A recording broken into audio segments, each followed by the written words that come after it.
Pour connaître nos droits et les faire valoir, informons-nous sur conseilnational.fr. Le petit monde politique français est en effervescence. Oh, je dirais même qu'il y a du gaz. On se pousse, on se déchire pour savoir si le Premier ministre doit être un insoumis, un socialiste ou un écolo qui embrassera les sirènes macroniennes. La grande audition est en cours, évidemment. Beaucoup de bruit et d'agitement pour pas grand-chose, puisque le choix sera de toute façon celui du surveillant chef, autrement dit pour la situation, le directeur de casting Macron. Loin de ce décor sinistre, nous sommes heureux de vous accueillir avec un paysage idéal, celui de la France libre, une émission du CNTF CH, avec Philippe, avec Bruno, avec Jean-Pierre et surtout avec vous, messieurs, dames. Bonsoir, bienvenue. Bonsoir. Merci pour cette introduction.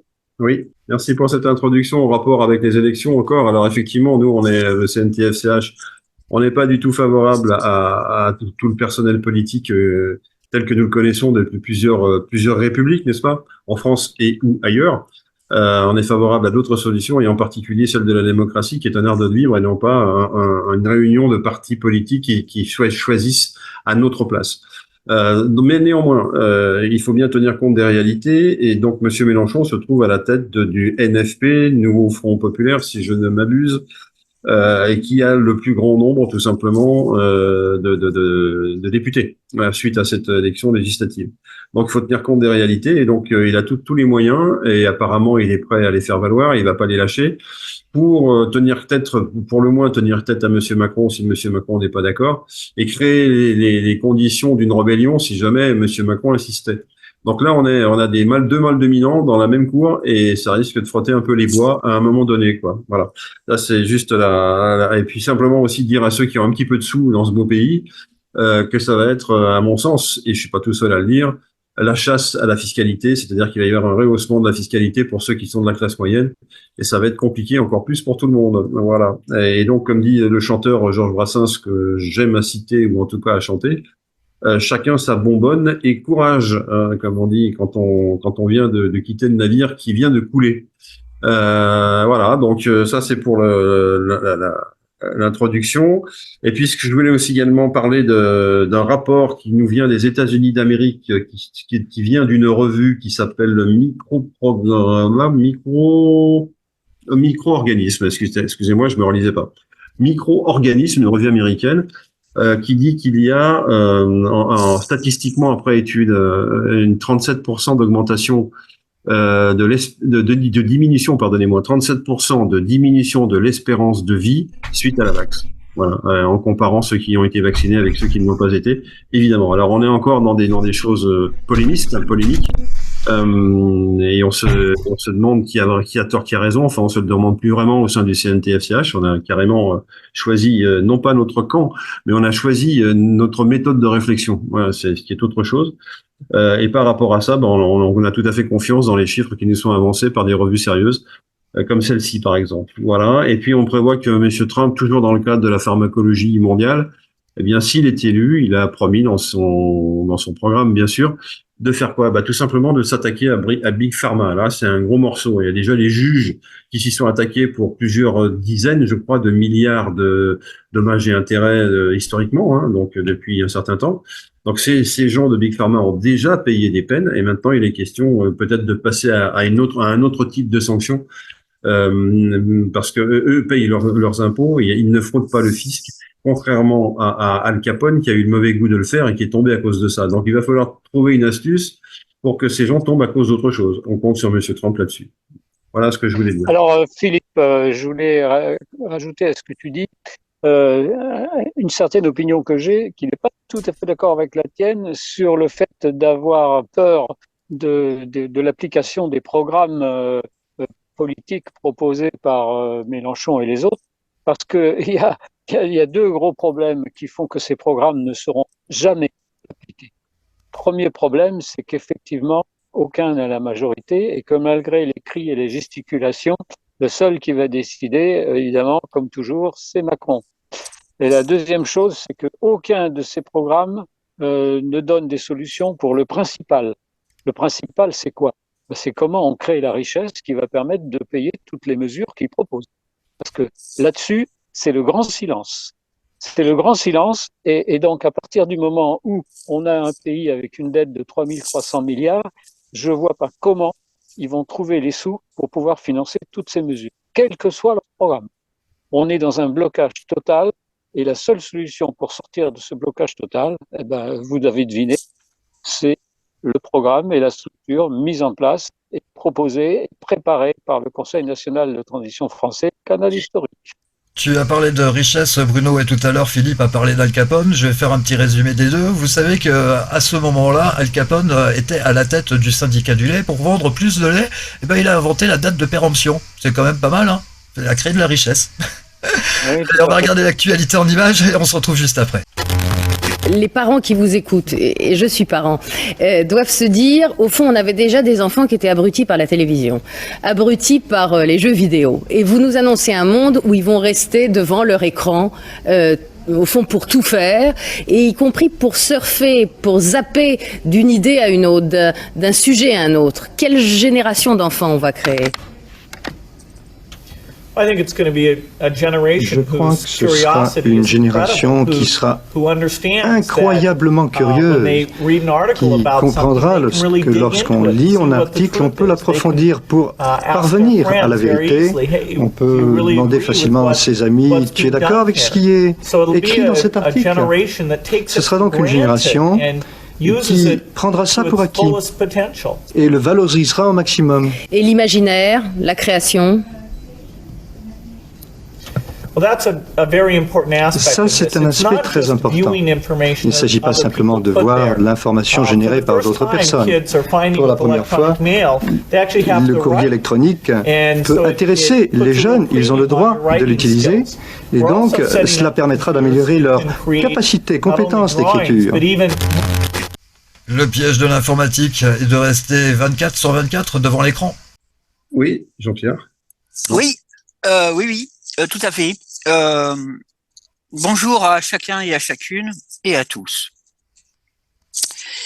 Je vais vous demander un peu de patience pour deux raisons. J'ai besoin de reprendre mon souffle après ce que j'ai entendu.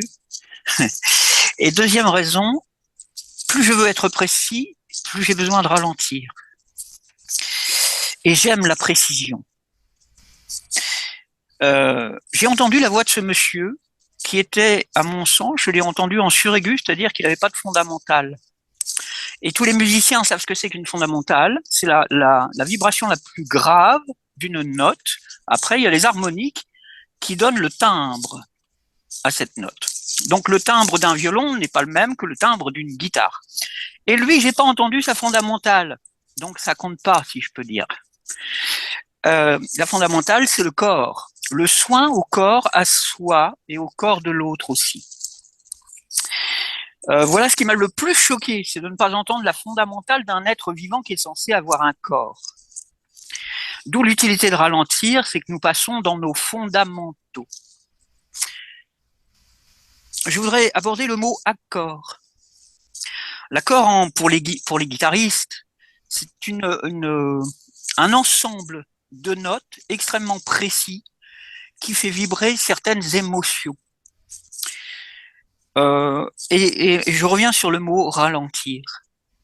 Pour choper ma fondamentale, j'ai besoin de ralentir. C'est ce que nous faisons au Conseil national de transition français, canal historique. Nous ralentissons afin d'être précis dans les mots, dans ce que nous exprimons et de laisser aux spectateurs le temps de laisser germer ces idées et de les explorer. Merci de m'avoir entendu. La fondamentale, que l'on appelle également en musique l'âme. Oui, tout à fait, Sylvain. Mais je voulais répondre à Jean-Pierre aussi que certains, quelquefois qui regardent nos émissions, qui nous écoutent, ont l'impression que nous avançons un peu trop doucement, surtout les plus jeunes. Effectivement, on peut te poser la question, est-ce qu'il vaut mieux aller très vite et se casser la figure, comme l'ont fait déjà certains, ou est-ce qu'il vaut mieux préparer les choses comme il faut pour pouvoir permettre à un peuple de gouverner vraiment son pays? Ça me rappelle encore la fable de La Fontaine, rien ne sert de courir, il faut partir à point. Oui, je dirais que dans le cas du CNTFCH, nous avons une sorte de profondeur de champ, comme on dit en photographie. et une profondeur d'action en tout cas, hein. C'est-à-dire que c'est depuis 2015 et plus particulièrement depuis 2021, des actions ont été mises en œuvre, des mises au point ont été faites, je dirais des lignes éditoriales ont été fixées, et des rapprochements se sont faits avec d'autres groupes. C'est très important. C'est très important parce que tout ce qui se fait dans la vitesse et la précipitation et dans je dirais l'impérium de l'actualité, ne gage de rien sur l'avenir. Ça ne gage qu'une chose, c'est qu'on va faire du buzz, c'est que l'information va circuler à toute vitesse, mais on ne sait pas si c'est la bonne information, si elle est pérenne, si elle est durable, ou si elle sera remplacée par autre chose bientôt. Donc nous, notre rôle, il est effectivement plus dans la surveillance des constantes, de voir si nous sommes toujours sur la même longueur d'onde, savoir si nos objectifs sont toujours les mêmes, savoir si nous avançons dans des prises je dirais, de contact avec d'autres sujets que nous-mêmes, parce qu'on n'est pas égocentré au sein du CNTFCH, et pour cause, puisque le CNTFCH n'est qu'un outil donné effectivement à l'ensemble des Français qui voudront bien le comprendre, d'une part, l'intégrer, et s'en servir. Et comme disait je ne sais plus qui, la pile machin ne s'use que si l'on ne s'en sert pas, en fait, hein. Il y a des objets qui s'usent à ne pas servir. Et ce qui serait dommage, c'est que l'objet CNTFCH ne serve pas. Donc on fait tout pour qu'il serve. À un moment donné, il servira. D'autant plus que, comme on l'a dit tout à l'heure, on voit bien que nous sommes dans une impasse au niveau de la politique. On voit bien que tout a été essayé, on a tout essayé, comme on dit, hein. On a parlé de carrousel la dernière fois pour dire que quand on a fini d'essayer tout, on recommence depuis le début. Et comme ça dure jusqu'à la fin des temps. Et nous prétendons que ça ne durera pas jusqu'à la fin des temps.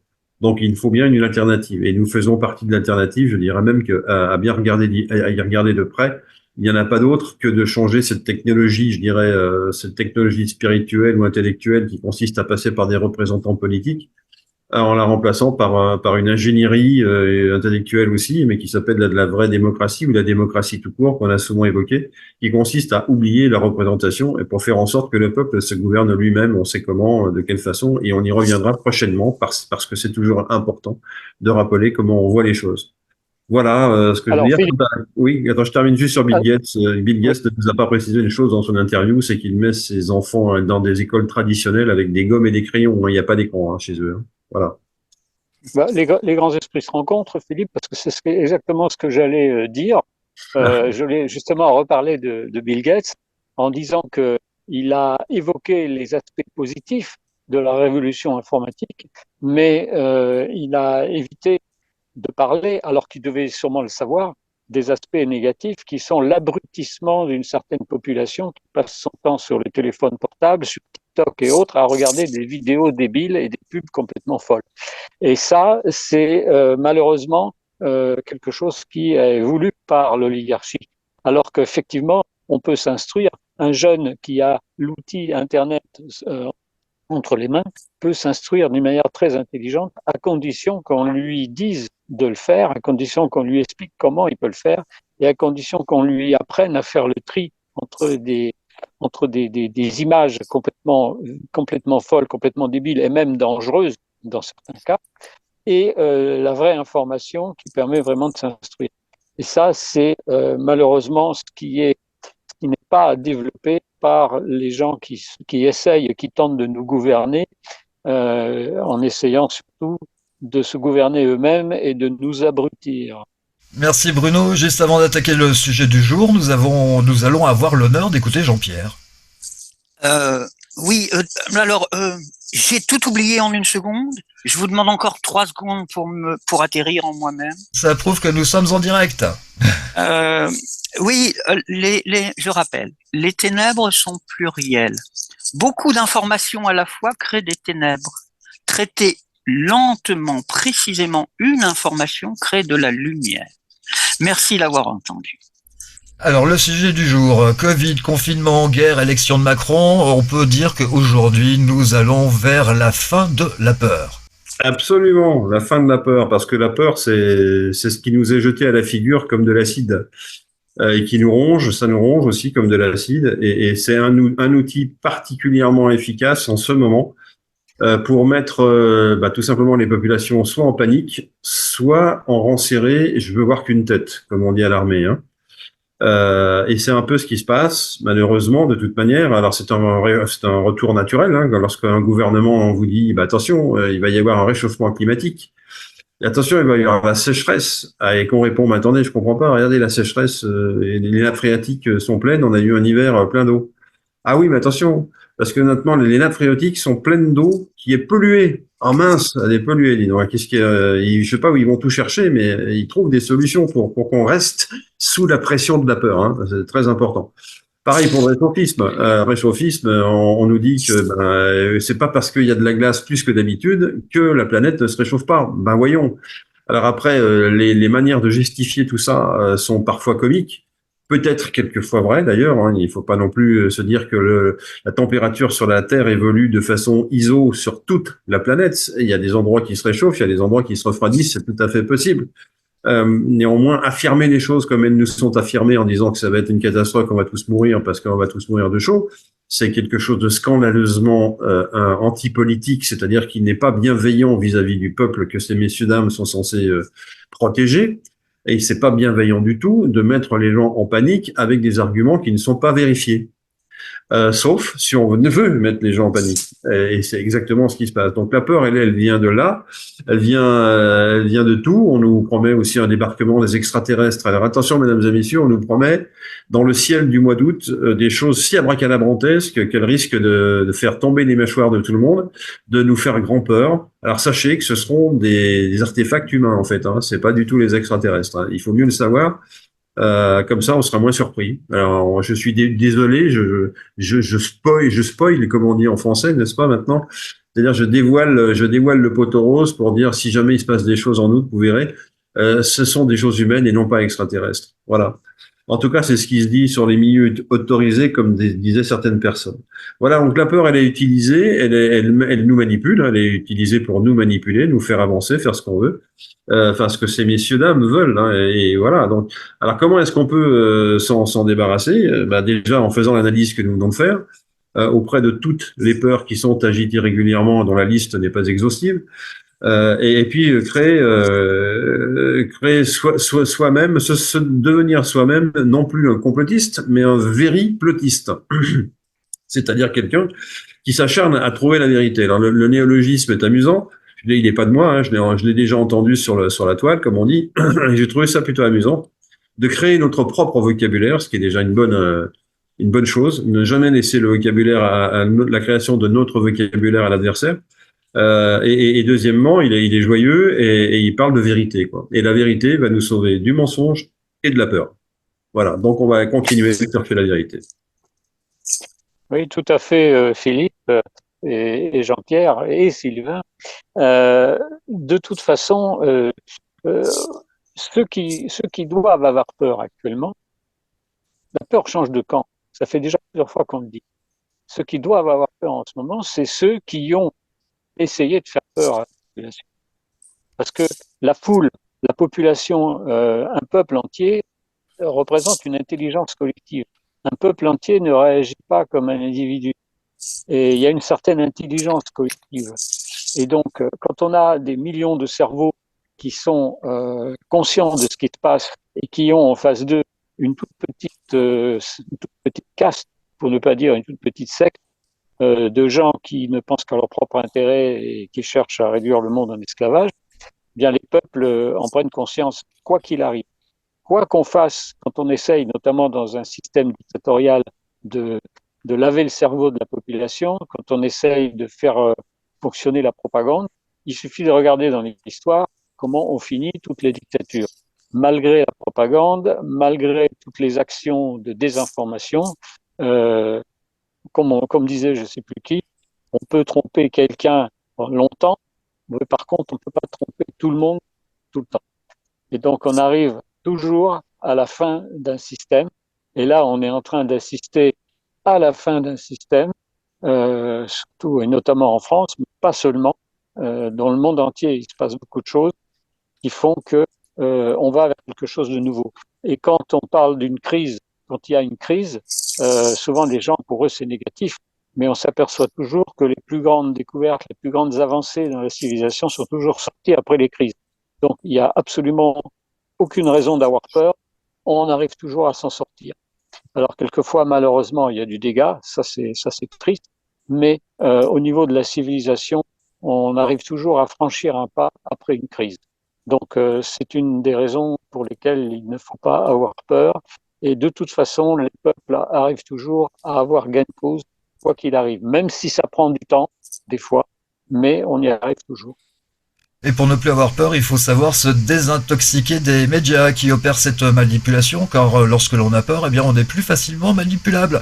Jean-Pierre, c'est à toi. Bien sûr, merci. Bien sûr, Sylvain. Plus le problème est complexe, en anglais, problème se dit matter, la matière. Donc plus la matière est dense, plus il s'agit de trouver le centre, le point commun. Or, le point commun de mon univers, c'est moi-même. Chacun a son point commun et les autres m'intéressent autant que moi-même. Seulement, je suis mon propre centre. Donc, je vais traiter une seule peur, la mienne, la peur de moi-même. Il n'y a pas, à mon sens, de plus vaste peur que la peur de soi. De tout, comme le disait Martin Luther King, de toute son ombre, mais surtout de toute sa lumière. Je souhaite à chacun et à chacune d'entendre cela, surtout de toute sa lumière. Alors, pour traiter ma peur, résoudre uniquement ma peur. Cela suppose un inventaire, comme il est dit dans certaines fraternités, minutieux et courageux de soi-même. Courageux pour autant reconnaître les qualités apprivoisées que les qualités qui ne sont pas apprivoisées, qu'on appelle des défauts.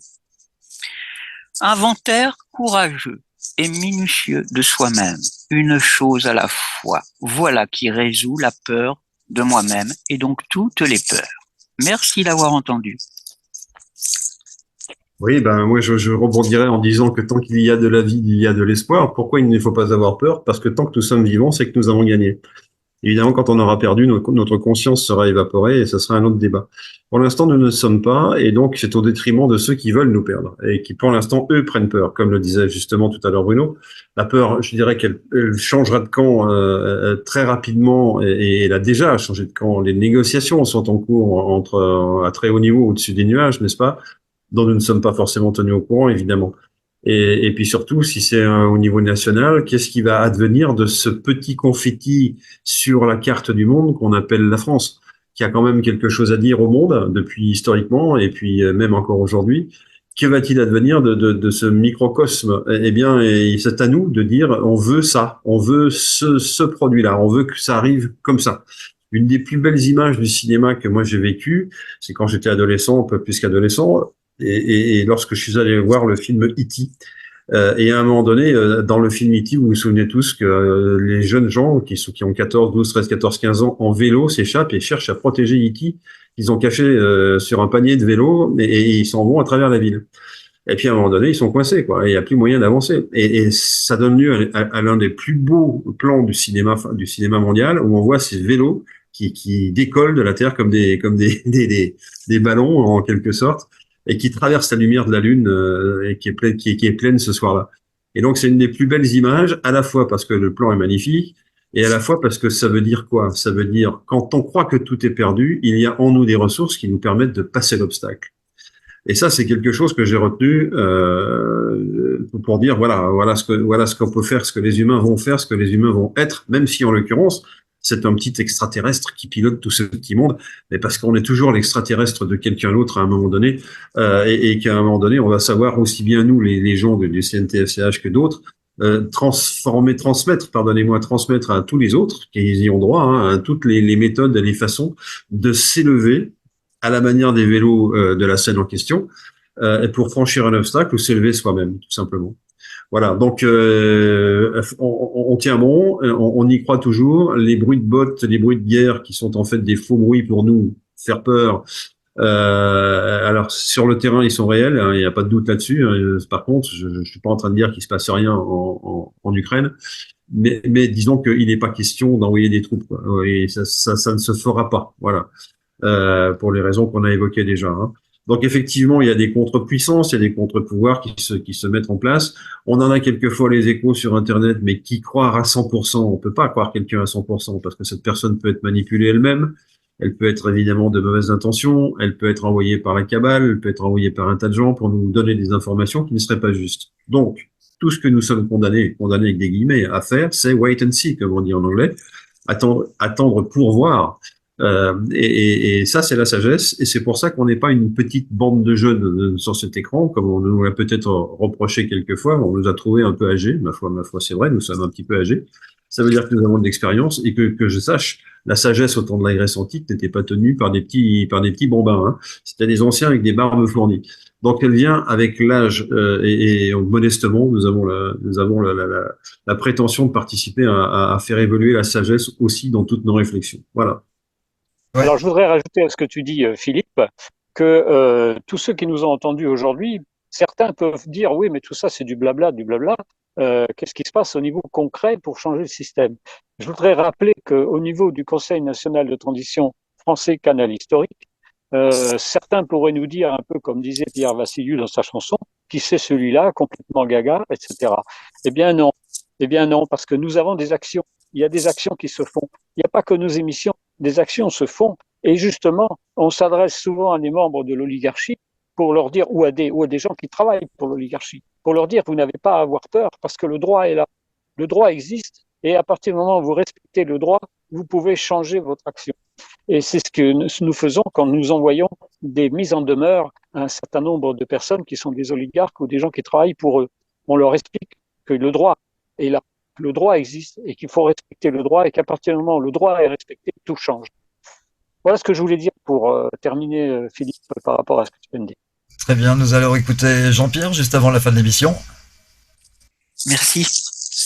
Alors, sur le plan des expériences douloureuses, difficiles, desquelles j'ai acquis une certaine sagesse, un certain recul, je suis assez âgé. Il y a des jours et des années qui comptent multiples.